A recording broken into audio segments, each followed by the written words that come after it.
And then it's Amy and Megan, and so we put the teachers' names as co-authors because we actually write down, but the kid's name goes first because they're the one who really, created this moment.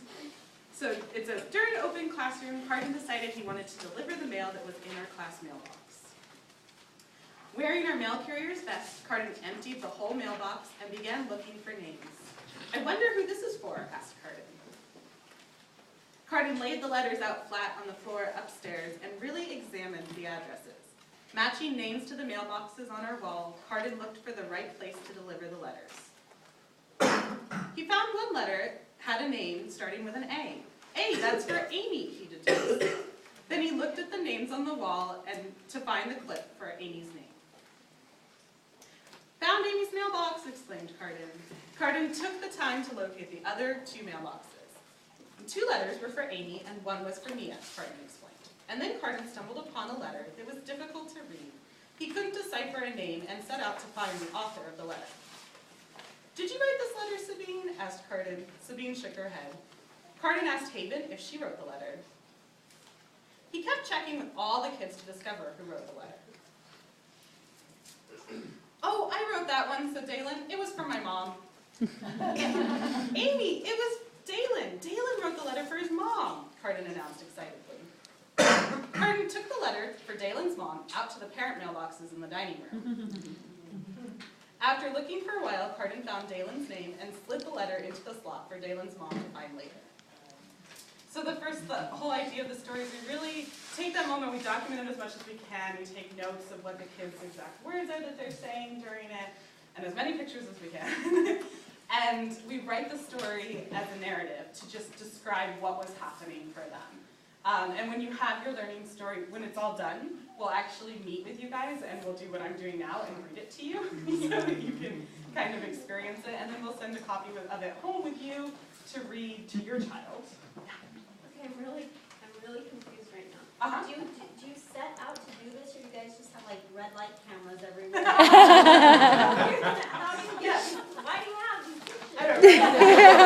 First of all, we are definitely like paparazzi taking pictures all day. But it is, every child will get one by the end of the year. So it's intentional. It is Yeah. intentional. Oh, okay, I thought And this we, experience happens yes, and we you just have, every step of the way down to we are totally in tune all day, like constantly seeing those moments that could be a great learning story.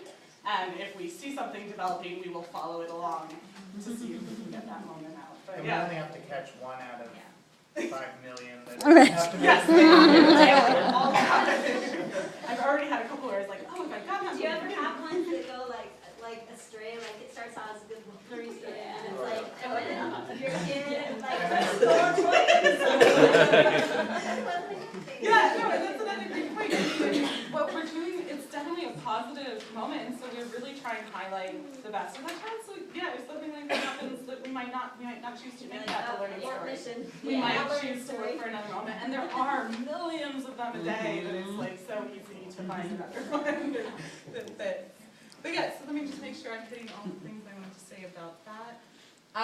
So yeah, we tell the story that happened, and then the next part of it, we have the what it means category, which we write more as a letter reflecting to the child. So we're really writing to them the learning that we're seeing happening in that moment, so that they can really have that idea back and see the different things that their competencies and their skills and the things that they're developing.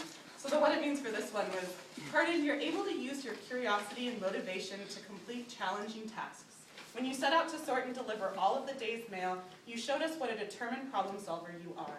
You are learning how to read. When sorting through the pile of mail, you were able to recognize the letters that you were used to spell out someone's name. Then you were able to sound out and use your knowledge of the alphabet and sounds of each letter to identify the names written on the paper.